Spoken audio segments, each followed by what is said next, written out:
Welcome to SS Sai channel. இன்னைக்கு நம்ம இந்த வீடியோவில் எந்த கோயில் பற்றி பார்க்க போகிறோம் அப்படின்னா திருவுடை அம்மன் கோயில் பற்றி தான் பார்க்க போகிறோம்.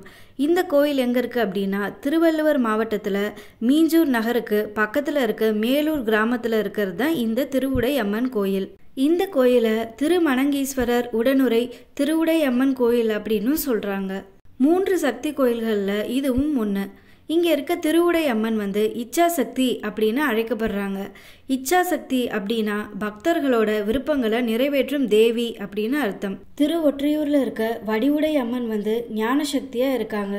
திருமுலை வாயிலில் இருக்க கொடியடை அம்மன் கிரியா சக்தியாக இருக்காங்க.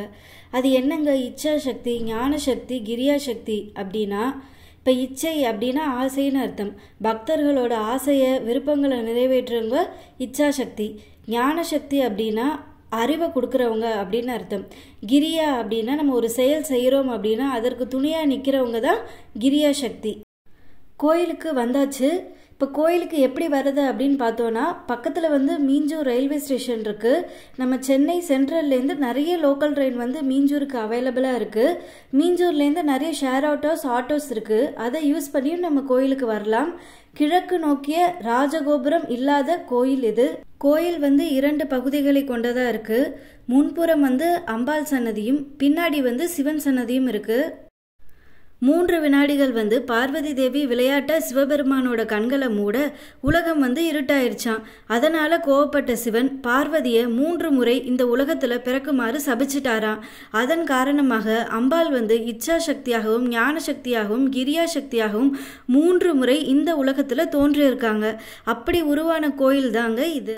இதுக்கப்புறம் சிவபெருமானும் இந்த உலகத்துல தோன்றி பார்வதி தேவியை திருமணம் செஞ்சுக்கிட்டாராம். இந்த கோயிலுக்கு வேறு என்ன வரலாறு சொல்கிறாங்க அப்படின்னா அந்த காலத்தில் இந்த இடம் மரங்கள் புதர்கள் நிறைந்த அடர்ந்த காடாக இருந்துச்சான்.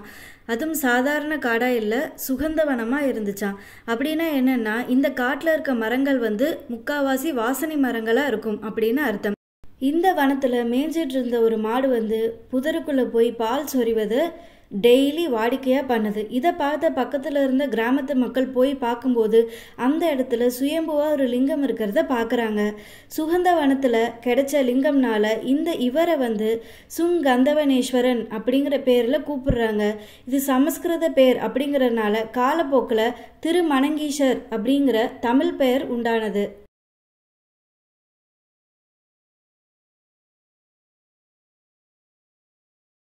பிரகாரத்தில் அப்பர், சுந்தரர், மாணிக்க வாசகர், சூரியன், பைரவர், வீரபத்ரர் அவங்களுக்கும் சன்னதிகள் கொடுத்துருக்காங்க.